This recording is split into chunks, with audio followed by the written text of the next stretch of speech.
Good morning. Welcome to the Celtic Way Morning Briefing Live. It's Tuesday the 29th of August. I'm Tony Haggerty at Haggerty10 on the Twitter handle, and I'm joined today by Ryan McGinlay at the Ryan McGinlay on the Twitter handle as well. How are you, Ryan? You all good? Things are all good, Tony. How are you? You all good? Good. I felt better after yesterday's positive briefing. Felt pretty uplifted. I was in a more positive frame of mind, and I'm going to keep that going for the rest of the week. I love that. Yeah, can't beat it. It's I'm sure it'll. I'm sure come Sunday it'll either dissipate or it'll be on cloud nine somewhere around. So there you go.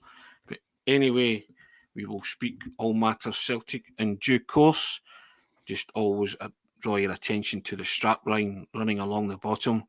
And we urge you every day to take out a subscription to the Celtic Way website and help support top quality football journalism covering the club you love.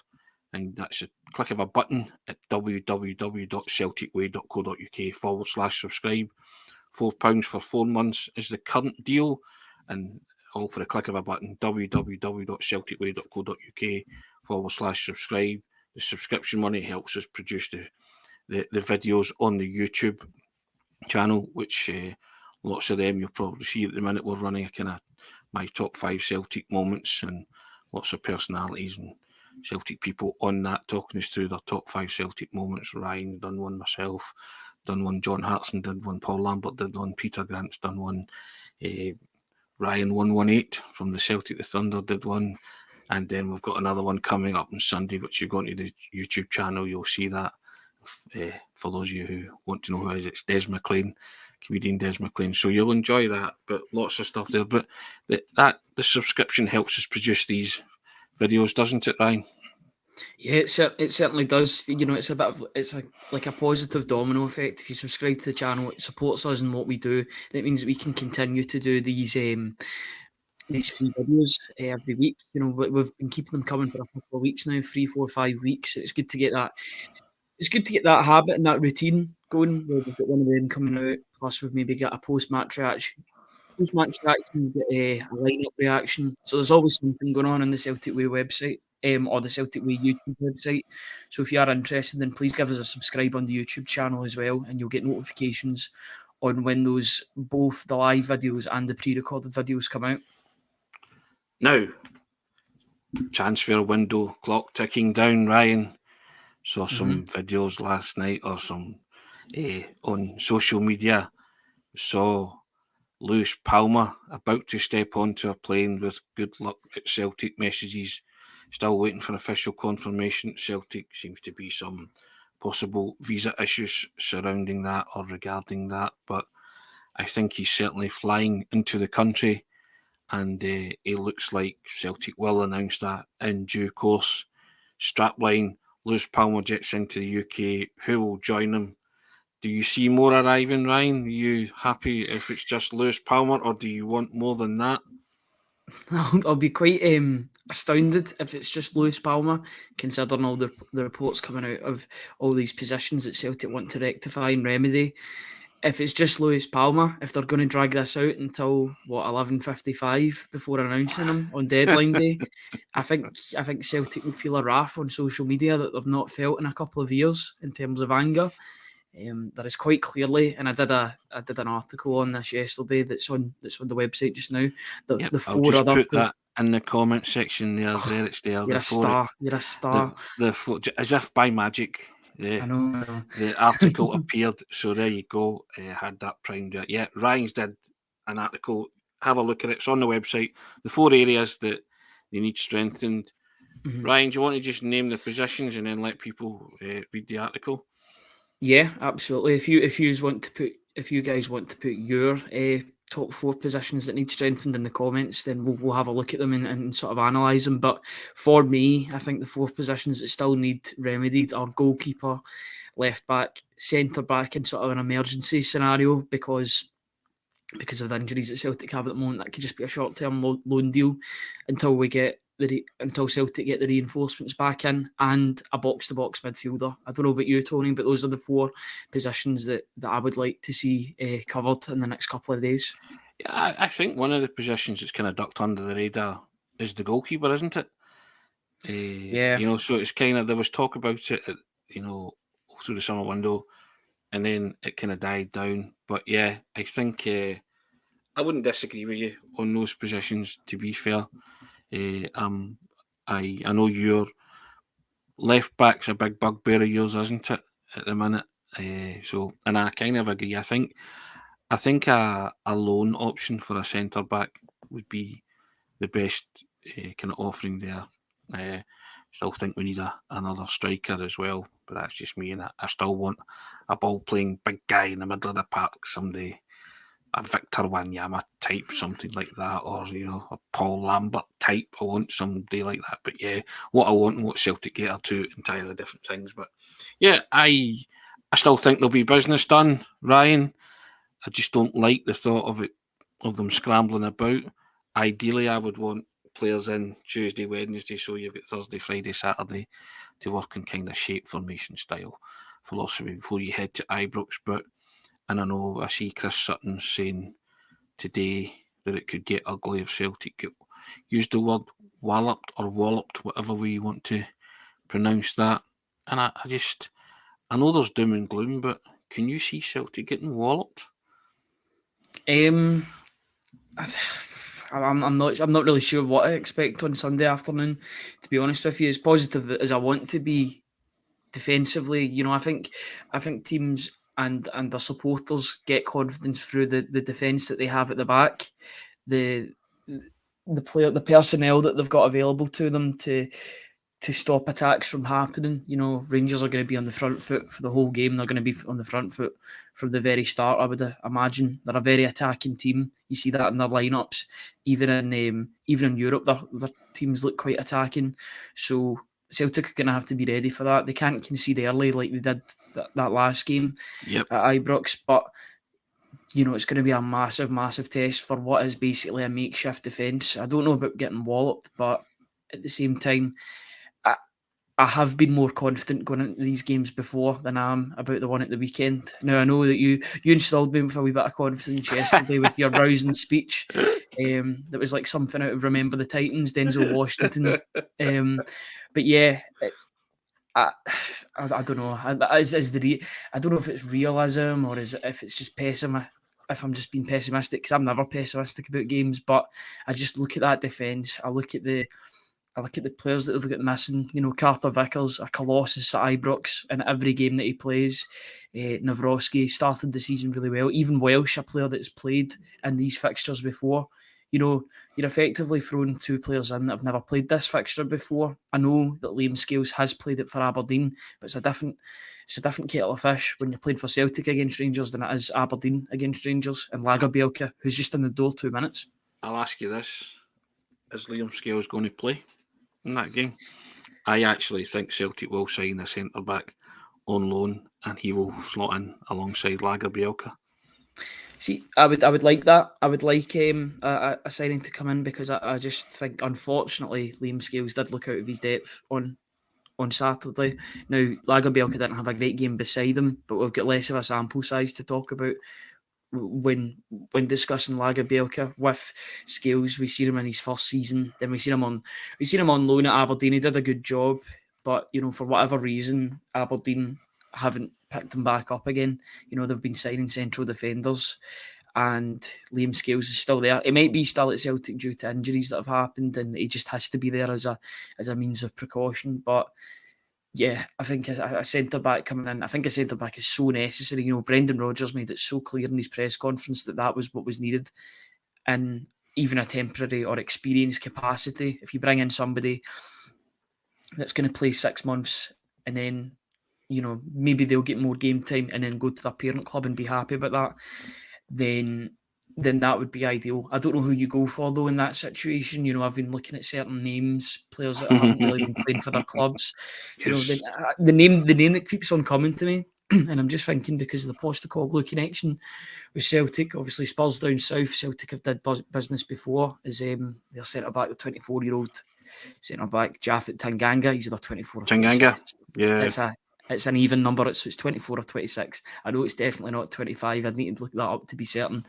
But yeah, he's a centre back that's kind of been frozen out of proceedings at Tottenham Hotspur. I think it's a move that could suit both parties if it was to get initialised. He's got plenty of suitors, you know. I've seen that Besiktas were interested in him as well. But if you could get him in a loan capacity, you never know. He could have a transformation just like Carter Vickers did. You know, because he was higher. Tanganga was higher rated than Carter Vickers when the two of them were in the Tottenham Hotspur. One of them was getting first team games, the other one was getting put out on loan every season. So I think that would be a smart acquisition if Celtic were to get that. Like I said, there's no links to that player, but you're just putting two and two together. You know, in an emergency scenario, I think he could come in and do a job. I know a lot of Celtic supporters are worried about some Celtic players making their debut as well, but I think you have to understand too that Rangers are still gelling a team too. A few of their players will be making their first starts against Celtic, so it's not all cut and dried. And as I said yesterday, Celtic are still top of the league. Yep, they've not scored the past couple of games. That's a concern. There's injuries to key players, but I still have every faith in the manager that this week he'll be busy working on who to bring in and busy working on the people that he brings in that will fit into this system, and it'll be getting drilled in to everybody. I think both the manager and the players will want to show that they're much better than what they've produced in the last couple of games. So, there are concerns, but conversely, I think there's concerns with Rangers too, because I know they've improved, but I don't think they're any great shakes, as you would say, and I still think it's there for the taking for Celtic. They need to, Brendan Rodgers has to find a way to set out an 11, to win the football match, and I've still got every confidence that he can do that, because I still think he's a top level, an elite level manager. People will disagree with that, and I get that, and that's fine, and that's their prerogative. But elite level managers were born for these moments. That's what they thrive on. When there's real adversity, that's when they come into their own. And Celtic will not go into that game with the same starting 11 that they featured against St Johnstone. This isn't blind optimism or blind faith. This is the way I feel. And I'm not saying Celtic are going to win, but I think they'll certainly you'll get a reaction on Sunday, because you have to get a reaction, Ryan. And words like walloped and scudded and hammered, they just don't enter my vocabulary with Celtic heading to Ibrox. This is a team of winners who have partially lost their way due to a transitioning in system, but it can all come together on Sunday. And I think all of them, the manager and the staff included, will be working flat out to make sure that it does come good on Sunday. And you'll certainly see a different Celtic animal from the last two games. These games take care of themselves, don't they? But as I said yesterday, this is a chest puffer. You walk out there and you bring it on. And I'm still convinced that Celtic can get a positive result at Ibrox. Not just a draw. I'm talking about a win. And I think the personnel will be changed, possibly 2, maybe 3, and there will be lots of activity. So yeah, I think there's a real mindset that has to change here as well, because I think a lot of supporters are pretty doom and gloom about it, and are using words like walloped, gubbed, hammered, stuffed, and I just don't see that. So I might be in a minority, and but I still get every faith in the manager and this player and these players to come good. There you go. There's Joe McGowan, blind optimism. It's not blind optimism, Joe. I'm giving you rationale for what I'm saying. If it was blind optimism, I would just say, don't care. It's a Celtic Rangers game. They won't get turned over. I don't think they'll get turned over. I don't see why people think Celtic will get turned over. But lots of people preempting that they are going to get turned over. I'll preempt and say Celtic won't get turned over. There you go. I'll counter that with that. But I don't know how you feel, Ryan. I get why everybody's concerned. The lack of goals the past 2 games and the quality of the play gives everybody concerns, but I still think that this is a perfect arena and stage to kickstart your season, Ryan.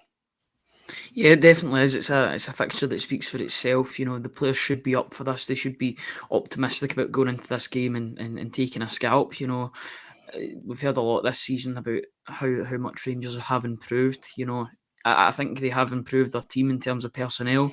The difference being, I think the difference being is these players are available for Rangers to use. Whereas with Celtic, the players that they've brought in to enhance their talent or enhance their squad depth, you look at the guys like Nawrowski. He's out. This would have been a perfect game for him to sample the derby for the first time. You know, Tillio isn't available. We've not even seen anything of him yet. Which has been really disappointing. I know that he was injured when he joined the club, so they half expected him not to make an instant impact. But it's still disappointing all the same because you're down a wide man then, or you're down a forward because he can play in all those areas and provide a different spark. Yeah, all their players. I just think they've brought their players in earlier now. I know they had to with Champions League qualifiers. I know Celtic have not done the same when they've been in Champions League qualifiers. They usually take the risk and sign players off the back of if they win or lose, which is just a really weird, a really weird business strategy. If I'm being honest, you know, you speculate to accumulate. They've brought their players in. They have backed their manager. You know, I think they've needed to back their manager because there was a bit of an exodus of players, but they've backed him, and we'll see how those players gel for them in their home game against Celtic. But yeah, it's one of those games. I think anything could happen. I think it could be a very high scoring game. You know, because both teams aren't in top form. You are right on that. You know, Rangers are just figuring themselves out. Celtic are in a bit of a rut just now, and they need to get out of it. They need to stop the rot. You know, 180 minutes with no goals. Celtic are going to need to score at Ibrox to get a positive result. I don't think it'll be enough in each. That's for sure. So I heard the stat last night that if Celtic were to not score a third goal in a third consecutive game, to not score a goal in a third consecutive game, it'd be the first time since 1994, I believe. Yeah. You know, that is a record that Celtic do not want, especially under a The good manager like bad old 90s, Ryan. yeah, I can't say too much. I was only there for 3 of them. I can't remember any of them, but yeah, I have heard they were pretty bad times. You know, that's a record that Brendan Rodgers won't want on his CV. And Brendan Rodgers does have an ego, so he'll be going out all out to make sure that this rot is stopped on Sunday afternoon. Whether that happens or not is up to the players that go on the park and obviously how the opposition play. But I just think, I just think the support and the team just needs like a jolt or something to spark them into life. You know, I'm not saying that they're sleepwalking at the moment. I'm not saying that they're snoozing, but there just doesn't seem to be as much excitement and fanfare as what there was. And I feel like they need to get that back in order to come into this game and really be up for it. There's a spark missing. We get that. Mm-hmm. And I think Sunday's the ideal place to rediscover that spark and kickstart your campaign. You know, they could be buoyed by Lewis Palma coming in. You've said yourself you would pitch him straight in, haven't you? Yeah, I'd play him and Yang on either side. Took the words out of my mouth there, yeah. And I would also play Kyogo as a centre forward, a striker. Yeah. I'm not having him with his back to the goal. Play up top and right and in front of the Rangers defence and give them problems. He's got to play as a counter-attacking striker. You know, he can give them problems. And Palma and Yang on the wings, as Gary Madden says there. And I think, you saw enough from Yang on Saturday to suggest that he probably needs game time now, doesn't he? He needs a run of games. And I've always said as well, these games throw up unlikely heroes, don't they? Mm-hmm. So somebody like Palma and Yang could be a potential match winner as well. Yeah. And it also gives Rangers something to think about. I'm all for that. Give them something to think about and, and just let Kyogo do what he does best, in and around that box, sniffing out chances. And he's done it before. And everybody remembers his goal in the New Year game, just fashioned out of nothing by the two two substitutes that came on, Jota and Moy, had an impact and influenced the game. Me man was the only chance he got all day, stuck it high into the net. It's what he does, so, and he has to be in and around those areas to do that.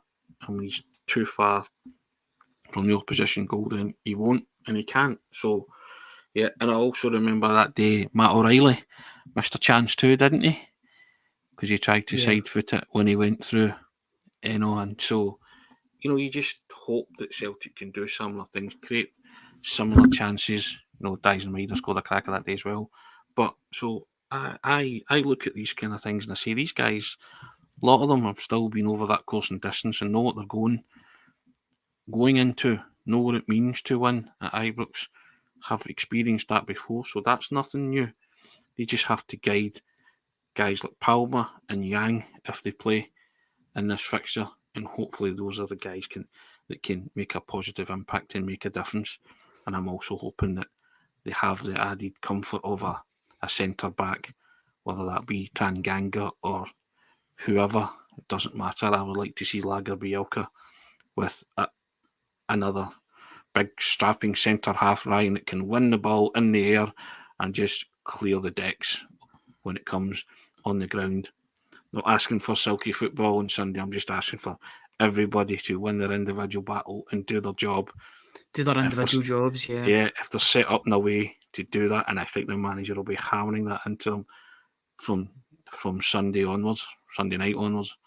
And I'm confident that you'll certainly see a different Celtic team take to the field in terms of aggression, in terms of the way they play, in terms of their style on Sunday, because the manager, as you say, won't want that, or his CV, a doing, a tanking, a gubbing at Ibrox. I think that's the last thing on his mind, because reading between the lines, I thought what he said was excellent, that it is the best fixture, it's the easiest fixture.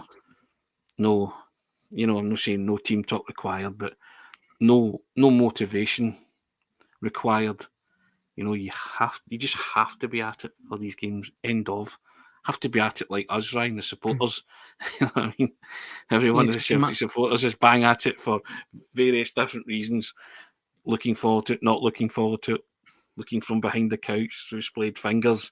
But whatever reason, trepidation, fear, loathing, whatever, you've got to be on your mettle and be your sharpest for this kind of game. So, yeah, and you get everything against you, because it'll all be home fans as well. There'll not be a Celtic allocation at the game whatsoever, so they won't even feel the atmosphere of the away fans. They'll only hear the home fans, and I don't think they'll be the biggest fans. That just comes with the territory and comes with the fixture. So that's perfectly fine. It's the same the other way about as well. So it's just part of the derby, and I don't know about I'd love that.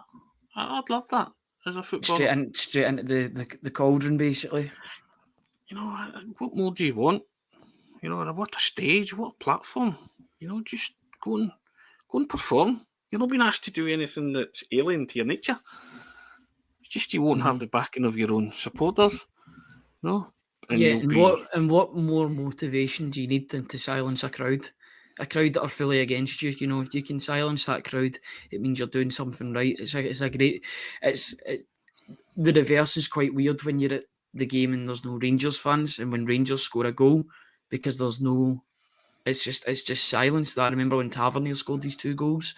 There's just silence because there's no response. Yeah.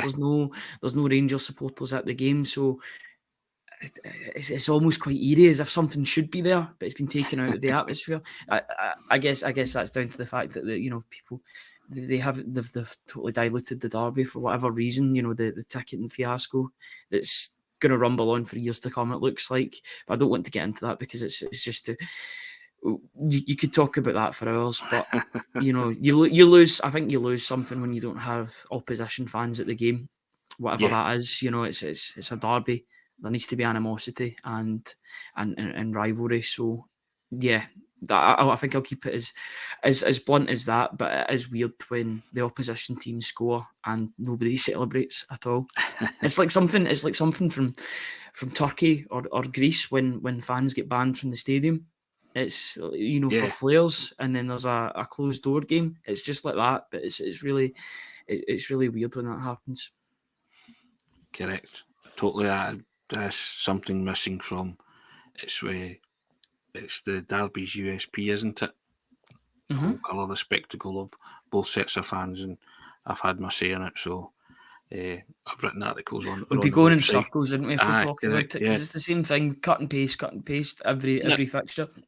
Now we're talking about possible incomings, possible outgoing. Ryan, Albin Ajeti to Turkish team.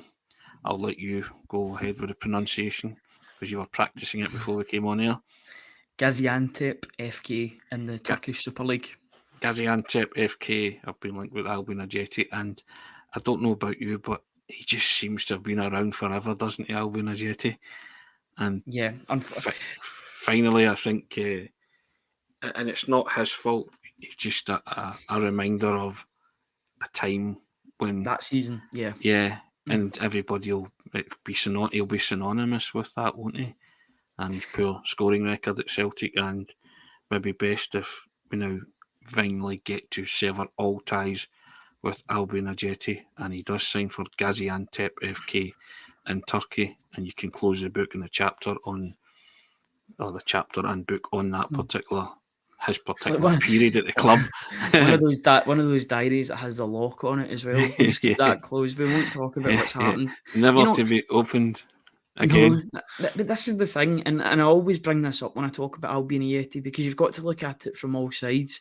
When he came into the team, he scored in his debut a massive goal against Dundee United. Now, a lot of people were saying that the writing was on the wall, even with that game, because Celtic were struggling to score goals. Now, we're struggling to score goals just now, but I'm not comparing the two. But that was a real effort to try and get a winning goal in that game, and he actually did really well in his first couple of games. Yes, he did look unfit, but I think that was down to the fact he'd not played games in 6-7 months. He was scoring goals. He scored a goal against Livingston, against Hibs as well. He was scoring in all the home games. I remember he got injured actually scoring against Hibs. Yes. Then he was out and didn't come back until after that Rangers game. The team that he left and the team that he came back into, in between, it was absolutely crisis mode for about a couple of months. Absolute nightmare scenario. And he just never seemed to bring it back. He never seemed to bring back that early goal scoring form that I was really excited by him when I was watching him for the first time. I thought, this guy and Edward can do the running, and Ajeti just does the finishing. Edward can play that sort of floating role where he's in the midfield and then goes out wide and comes in late, and Ajeti just stays where he is and puts the ball in the back of the net. But that season was just a nightmare. I remember it took so long for him to score between 1 point and then the Kilmarnock away game, I think it was, and it felt like forever since he'd scored. I know he did. In Postecoglou's first season, he did well leading the line against Betis. That was a real thankless task, and a lot of people thought that this would be the second coming of Ajeti. I know he'd only been there a season, but this would be the second coming of Ajeti. He could come good, but yeah, injury, the hamstring injury, plus a lack of fitness, plus a lack of mobility as well. I would say he just doesn't fit Celtic, unfortunately. Yeah. Good player. He was a good player at Basel. He got signed by West Ham. Played alongside El Yunusi at Basel. The two of them had a really good partnership. I think a lot of people were excited about that in the 2020-21 season, that they could replicate that. They did to an extent against who was it, Lille, away from home, I remember. There was a nice assist from Ajeti. I think it was a back heel into El Yunusi, who curved it in. That was a really good performance from the two of them. But yeah, it just didn't work out for Ajeti, and it was a lot of money, and it was one of those ones where the try before you buy loan option would have helped Celtic, but Celtic went out and pushed for a buy option. It was there for a loan with an option to buy, but they bypassed that and went for the 5 million, and they got themselves stung because of that.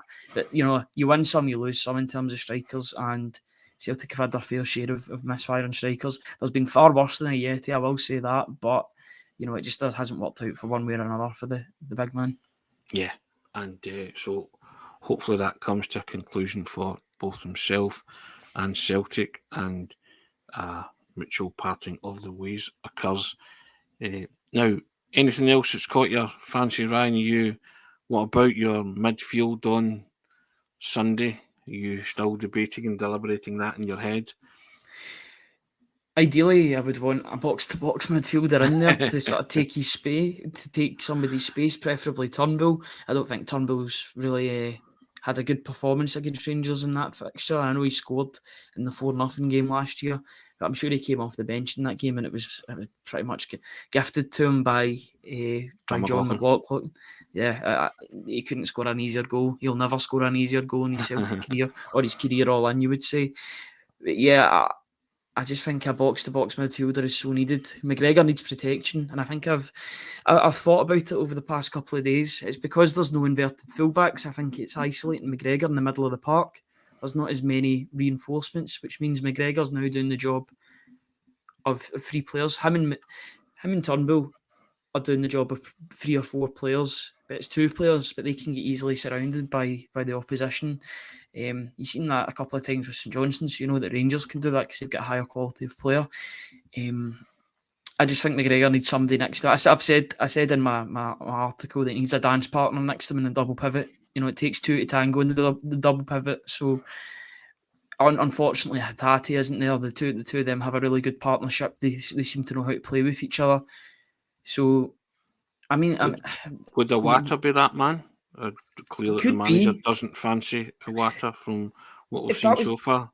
If that was the case, then I would play Iwata as the number 6 rather than McGregor. Yeah. If you're wanting a bit of defensive stability, a guy that's played there for the second majority of his career. I know he's played as a central defender, but that's the second most used position. That's where he won the MVP for Yokohama. So he was playing in between a central defensive mid and a centre back. So he has that defensive capabilities. I don't know why he's not been given more of a chance under Brendan Rodgers. I know he played as a right back while Ralston was injured, while Ralston and Johnson were injured, but he's a defensive midfielder. He did a job last season when he came into games. I thought in the 2 Celtic Rangers games, the one at home and the one at Hampden, he really calmed down proceedings when he came onto the field. I think Celtic might need that from the start on Sunday. You'd be kind of bringing him out from the cold because he's hardly played, but I reckon he could do a good job if he is called upon. I don't know why he's not playing. You know me, Ryan, I'm a horses for courses kind of guy, and in terms of team selection, I think certain players are built for certain situations, and if Celtic don't sign a midfielder, I think this could be tailor-made for somebody like Iwata. Even if they are coming in from the cold, they'll still be fit, they'll still be involved in and around the first team. They know what's required. So yeah, it could be somebody like him or another if Celtic decide to go into the transfer market in the days ticking down to the window closing. I don't use the phrase banging shut, Ryan. The window just closes. Never bang shut. The transfer window just closes. So if you bang it shut, there's a risk of breaking it. I don't know why you would do that. So I'm just going to bring a comment up from Stephen Ray, and it's something that I was talking about last night. The player that Celtic were linked with earlier on in the summer, Fabian Rieder to Rennes for £10 million. Now, Rennes a bit of a different one because they are financially quite well off in terms of bringing in. Now, what Celtic's project players for Rennes would be like almost throwaway players because they spend 10, 20, 30 million pounds on projects, play them for a season and then sell them on to either Premier League teams, PSG, Bayern Munich, etc. All these sorts of teams. I think Celtic could pay the money. They could pay 10 million, but I think the wages would be massive for a player like Rieder. I think he will be on good money at Rennes. He'll be there for a season or 2, and then he'll be sold on for a massive profit. Just due to the exposure that Rennes give you. They play in Europe. You know, they've got that constant turnover of players. I remember they got 70 odd million for Pepe. I know it didn't really work out well for him at Arsenal, but that's still an amazing fee. You know, they make good players. They've got a track record. It's all about Celtic getting that consistent track record before players like us come in, I guess. I also don't know how strong the Fabian Rieder link was with Celtic. He was linked, but don't know how strong it was in terms of actually, me asking the question. because he was a person of interest. He might just have been a name on a list, but no concrete moves were ever made. So, but again, you go back to it, it's certainly within Celtic's price bracket, isn't it? It would have been a heavy financial outlay for Celtic, but from what we've read and what we've seen, do we think it would have been worth the risk? Probably, yeah. But if he's going to Rennes, then so be it. But it's just kind of disappointing that he is a player that if your interest was as high as being purported or reputed, then why not ask serious questions and make a concrete offer? You've got to. And I did read this as well. That Reader's got a 17 million price tag. I don't know if that frightens Celtic away, but I have also read that he's going to Rennes for 10 million. And I think if 10 million is the price, or 12 million euros, or whatever it is, then Celtic could have been in and about that. But if they're not, then they have to move on and scope other targets. So, as I say, I don't know how strong the link was. Certainly was a name that was thrown about that Celtic were very interested in. Yeah, it just seems as if Celtic have now went down the path of, instead of going and signing one really high quality player, which maybe is quite effective because of the amount of injuries that they get. Who's to say that Reader would come in and then be fully fit? Yeah. You look at all these injuries that are going about just now. Don't know if it's down to the training. Don't know if it's down to just bad luck or no luck. But Celtic seem to be signing maybe players in a couple of positions, cheaper players in a couple of positions, which it does give you squad depth, but I don't think it gives you squad quality. I mean, a guy like Kwon coming in, he was playing in the second division of South Korea. That's still a jump. In the second division of South Korea to playing in the top division in Scotland and in the Champions League, that's going to be one massive jump up in class. I would much rather Celtic sign a player like Reader that's been playing in mainland Europe. Well, not just players that are signing in Europe, because Celtic have did so well with players in Asia. But I think it's all about finding that balance as well. Different players are better at different things in different places. There are areas that are more reputed for different styles of player. But a box-to-box midfielder with a bit of physicality, you might find more of that kind of player in Europe than you do in Asia. That's just down to the football that they play, or the different styles of football. I think a box-to-box player like Reader, like Jashari, would be absolutely perfect for this team. Would also help Cal McGregor out, because I think there needs to be someone with physicality. Because with Cal McGregor, he was never getting an overflow. He was never getting overrun in midfield because there was the inverted fullbacks that were willing to run into the middle of the park and support him. But now it just seems like it's McGregor in that position, and then a wee bit further forward it's either Ajeti or Holm or Turnbull, and he's getting a bit isolated. I think that's what the dip in form might be down to. Just him getting back to being used to being that only player in that position, and being able to dictate games on his own. It'll take time, but I'm not writing Cal McGregor off, but it'd be great to have someone there alongside him, a box-to-box midfielder that could help him in that double pivot.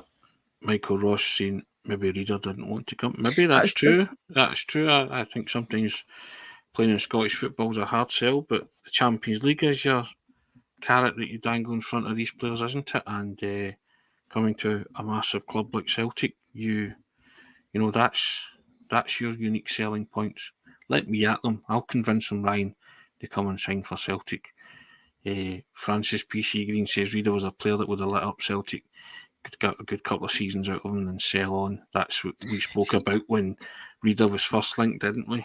That we spoke about that, getting them at the optimum time. And there you go. See if you can get anyone to the club. Then I'm going to bring this comment up, and this is a tongue-in-cheek one. But Tanguy Ndombele, if you could get him to Celtic from Spurs, he's a player that really struggles to get going. If you could get him motivated, then Celtic would have a £60 million player in their hands.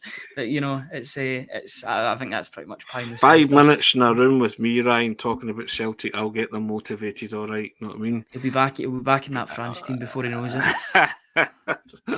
or back in a Eurostar, one of the two of them. I don't know. He'll be stealing.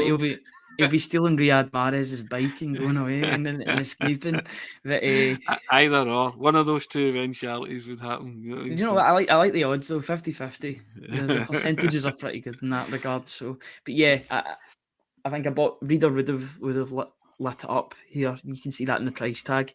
I think he does have a £17 million price tag now, at least, because he's at Rennes or he's moving to Rennes. You just see that with players. As soon as they're attached to a club, their valuation will go up because of the team that they're attached to and they're playing for now. Rennes, no, it's not Rennes. Did I say Rennes? You said Rennes. Yeah, Rennes have got a track history with players. So do Lille as well. The two of them are both really good at developing players. I might have got them mixed up during this, but I know the two teams are really good at developing players. Look at Rennes. Arguably their best ever youngster now plays for Real Madrid in Camavinga, who plays at left back, but he can play in the midfield for Real Madrid. A really good young player. Played against Celtic when he was a 16-year-old. So they give these players opportunities and they play them for a couple of years. If they're good enough, they're old enough, and bring them into the team and then sell them on for big profits. It helps that they play in a better league as well, alongside teams like PSG, Lille, Marseille, etc. But that's who Celtic are up against. You know, Celtic are a bigger team than Rennes, that's for sure. Oh yeah. But Rennes are probably a more attractive team. CJ saying, come on, Ange Postecoglou, help Celtic out here, send somebody our way. Probably Tanganga or maybe Eric Dyer he's thinking of, possibly Ryan on that one. And Hazel Finn comes in and says, the problem at the moment, unlike a previous manager, is we are scrambling about looking for players and the selling team have all the power regarding the price and they know it. Wouldn't like to overpay even though we need players. On you go, Ryan, sorry. To be fair, they do have a spare £70 million now after selling Jeremy Doku to Manchester City. Yeah. So, yeah, again, a young talent that's playing for Belgium and they can sell him like that because he's got the track record of playing in Ligue 1 and I'm sure European football as well in some capacity. Plays international football for Belgium, high profile. They can sell him on for 70 million and then they can bring in players for 10, 20 million, knowing that they'll get that profit in a year or two. Yeah. It's a really well-oiled machine and it works, but it also helps through the location that they play in. Yeah. Michael Ross saying, surely with more European games on offer next year, Celtic can attract players more easily. Your thoughts on this, gents? Yeah, I would agree with that. 8 games instead of 6. So you get 4 games at home, 4 games away. I was just on the proviso you win the league because you go straight in. Absolutely, you? And that's that. I'm not going to say at this moment that Celtic are gambling with the league, but there's one team in Glasgow that have been more sufficiently backed, their manager. I know they had to, but one team has backed their manager than the other team. I would reckon in terms of straight into the first team high quality signings, not high quality signings, but quality signings that will instantly make an impact in the first team. Don't gamble with that. You know, don't. It's going to be a big prize pot at the end of this season. If you can get straight into the Champions League and play those 8 games, and then potentially you don't even need to finish that high in order to get a playoff game in the next round. So, yeah, if time is of the essence, bring in some quality players and make sure that winning this league is effectively a formality. Steve McGrory coming in and says, agrees with Ryan that there'll be a real anger amongst Celtic fans if Celtic don't have a great entry window, even allowing for a new manager assessing players.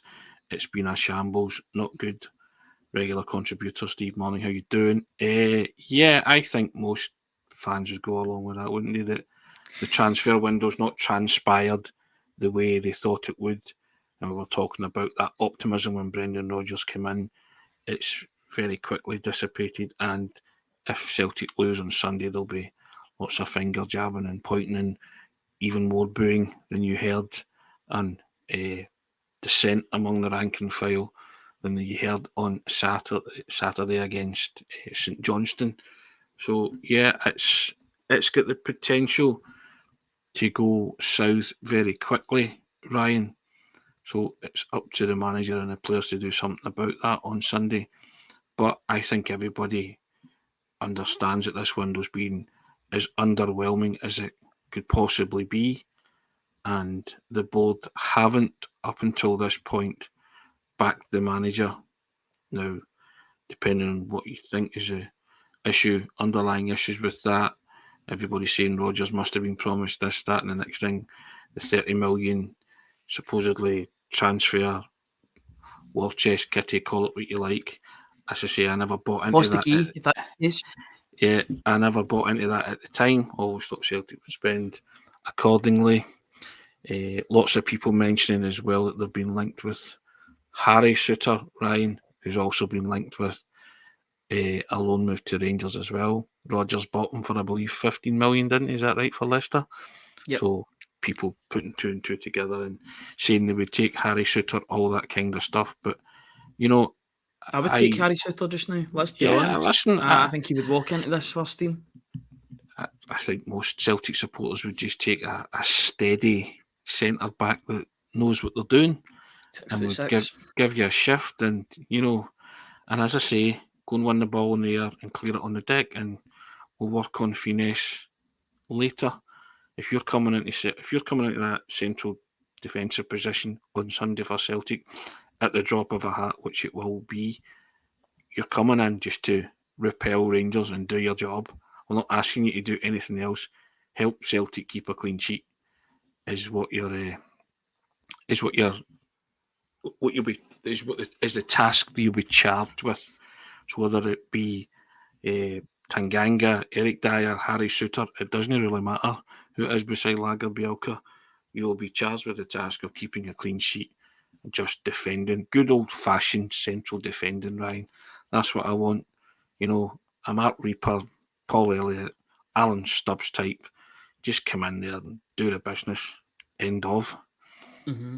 Yeah, I didn't see too many of those players pulling on the hoops. I was a wee bit too young for those players. But there you go. See, like that references again, Ryan, was it? I can get that reference. It's just I don't have the knowledge to back it up or the sort of the experience of watching these players. I know. Trust me, they were great defenders. Excellent, elegant. And Paul Elliott especially gets really high praise, and he's. I don't know how long did he stay at the club for? Was it a few years? 2 years. He was only there for 2 years. But people really talk about those 2 years in high regard, and he still has a lot of high regard for Celtic, I believe, as well. So he's a really good player. We would take him just now. That's for sure. But I just think in terms of this game coming up, if it is a bad result, then it's going to be a long international break. That's for sure. You know, like in 2020, we're going to need the Scotland national team as respite for what's going on at Celtic. It's a good thing that Scotland are quite decent with proceedings just now, or in terms of the position that they're in. But a good result, and then you're going into that international break desperate for the next game. You know, it works both ways. You can either be dreading the next game, or you can be optimistic and thinking, right, we're 4 points clear, or we're still a point clear of Rangers. So, yeah, it's on a knife edge just now. It's all about how the game goes. Yeah. But Thomas Burns comes in and says Celtic should never be in a position where they're looking for 3 or 4 first-team players in the last week of the transfer window. That was a point that I was going to make. I just feel as if you know, Michael Nicholson has had such a good. He's got a good standing within the Celtic support due to the business that he's conducted in terms of transfers. I know that isn't all down to him; it's down to Mark Lawwell as well. I just feel as if this has been the first real one that's been a bit disappointing. Maybe the one in last January as well was a bit disappointing as well, because I know we got all through the door, but at the same time it wasn't standout. But this one, yes, there has been bodies coming in, but they are all of the project Persuasion. You know, there's not really any first team ready apart from the 2 central defenders, one of which is injured. So yeah, it's a bit of a disappointment. I know you can't get every transfer window right. Not every team does. You see teams like Arsenal can have absolute stinkers of a transfer window at times. West Ham as well. But, you know, it's Celtic have got to get it right, because it is the difference between retaining the league at a canter and making things interesting for the other side of the city. So, you know, they've still got time in order to make this a moderately successful one, I would say, or even a successful one. not even just moderately, but time is of the essence, I would say. Yep. Over 600 people joining us on the briefing today. We appreciate it. Hazel Finn comes back and says, it turns out players come in the last day. Would you put them straight into the team, Tony and Ryan? Suppose it depends on who it is. We kind of spoke about this, Hazel, but yeah, I mean, if Lewis Palma comes in, he's going straight into my team. Yeah, Central defender absolutely. comes in, he's going straight into my team. So yeah, and that's why I wanted him in at the latest by tomorrow. So you've got 3 full days to work on some kind of shape and style and way of countering Rangers, which I'm sure they will. But if you're leaving it till the last minute to get players in, then obviously that's the risk you take. But you're going for the kind of risk and reward, hopefully, aren't you, with that? But yeah, I'm at this moment in time, Palma and a centre back for me would go straight into the side, depending on who else comes in. If anybody else comes in, then I will judge it according to suit. But yeah, and possibly a midfielder if they bring in a midfielder. I think just gauging or sort of analysing and reviewing the transfer window in the next 3-4 days. If Celtic only bring Palma, I think it would be okay to call it a shambles, because one signing after Lagerbielke, who signed 2-3 weeks ago. Who would have thought that? You know, nobody was thinking that. Everybody was thinking there's still a couple more to come through the door. The fact that there's only one, yes, it'd be the Jota replacement, but there are more pressing issues, especially at the back, especially with how things have transpired at the back with regard to left back, goalkeeper, and central defence. If it's 2, then I think it's unsatisfactory. I still think that's not enough. 3, I think 3 is the average. 3 you would be okay with, depending on who it is you bring in. If it's in all the problem areas, then that's okay. 4 would be great, and 5 would be excellent. But I think Celtic will get somewhere between 3 or 4. They can't allow it to just be 1 or 2 players. I think they've got to. I know they won't really care about the public perception, but in terms of the supporters' perception, I think 1 or 2 signings just isn't enough in the last week of the window, considering some of the problem areas that have been apparent since pre-season. I made the point yesterday. I made the point today in today's article that left back has been a problem position since the very first game of pre-season. Greg Taylor struggled for weeks. Now it's months, and he's got no competition. I'm not saying instantly take Taylor out of the first team, but he's got no competition. Bernabei cannot help himself, whether it's on-field issues due to him being immature, off-field issues due to him being ill-disciplined in whatever he does. Greg Taylor is not getting challenged in this team whatsoever, so there needs to be at least somebody brought in that is going to challenge him all the way. That might get him to up his game. It might be that sort of Forrest Roberts scenario, where Forrest really did get challenged and did better himself because he had Roberts breathing down his neck. Brown Warrior saying dropping new guys into that game with no away support would be madness in his eyes. I'm not saying dropping 4 or 5 new guys into the team, maybe 1 or 2, 3 at most. Brown Warrior, I just think must for Celtic after the past 2 insipid performances. They need some new blood and some new personnel, some new ideas in problem areas, left back, centre back, and midfield or striker, whatever way. Per many 3 from those 4, but I think, as I said yesterday, 3 could be the magic number. But Joseph Murphy saying spot on, Brown Warrior. Is it madness dropping in new players to that kind of sink or swim scenario?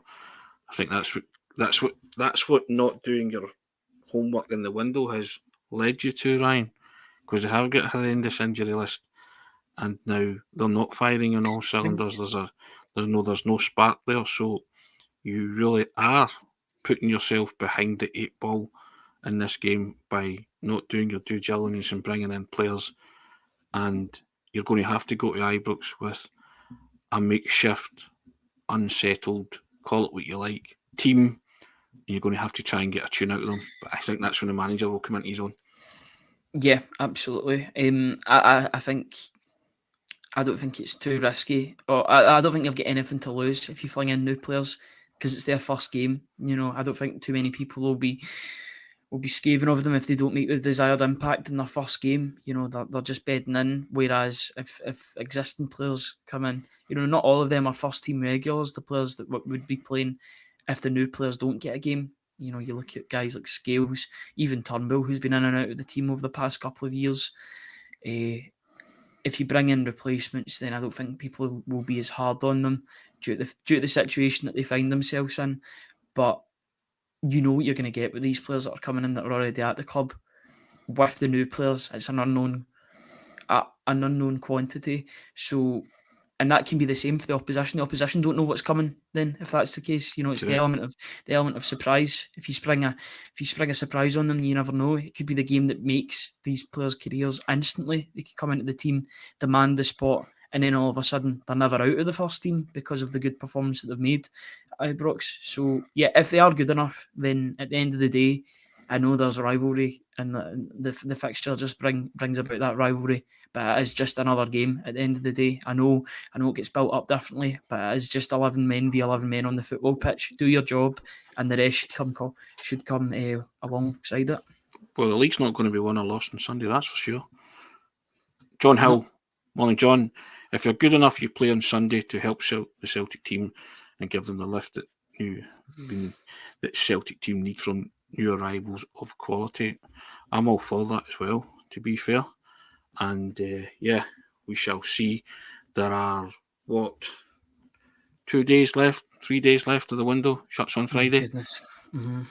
And Celtic are still waiting on the arrival of Lewis Palma, Honduran, who is on his way to the UK as we speak. Fairly imminent announcement on that, you would expect. It was his former club his former Honduras club, Vida, that posted that, and they specifically said about Scotland. So yeah, it's pretty much a when rather than an if on this. I think we've known that for a couple of days now, or about a week or so, that it is going to happen. So the sooner he's in, the better. Yeah, we await with bated breath to see who joins him. Guys, that's just been short of the hour, just over 55 minutes. We could do this all day, every day, and keep going probably all day. But myself and young Ryan have other work to do. But hopefully you've enjoyed another Celtic Way morning briefing. Countdown to Ibrox continues. The countdown to the end of the window continues. The countdown to the Champions League draw on Thursday also continues. We will deal with that in the fullness of time. Thank you for joining us. Thank you for your comments. Thank you, Gary, Robert, McMinn, Peter Grant. 5 Moments was a great watch. Yep. If you haven't watched that on the YouTube channel, I would advise you to watch that. It's an excellent view. As was alluded to at the start, we're doing top 5 Celtic moments with former Celtic players and various personalities in the world of Celtic, and it's an excellent series so far. Hope you've been enjoying that. Links in the comments just now if you want to watch that video. Very kind, thank you very much, guys. We shall see you tomorrow. I think Ryan's off tomorrow, aren't you, sir? I am, yes, I am. A wee day off. Hopefully it's not too busy. I mean, at the same time, I do hope it's busy in terms of the transfer front, but not too busy that, you know, things are overflowing. So a wee balance between the two would be absolutely brilliant. Hopefully we're busy on the transfer front. Yes. Guys, as always, we direct you to the ticker tape running along the bottom. Help us if you subscribe to the Celtic Way website and support top quality journalism. In the process, covering the club you love. It's all for the click of a button. £4 for 4 months. If you visit www.celticway.co.uk/subscribe. That's www.celticway.co.uk/subscribe. We shall see you all tomorrow. Have a terrific Tuesday, and we'll see you all for a wonderful Wednesday, hopefully. Ryan, you enjoy your day off, sir. Take care. All the best.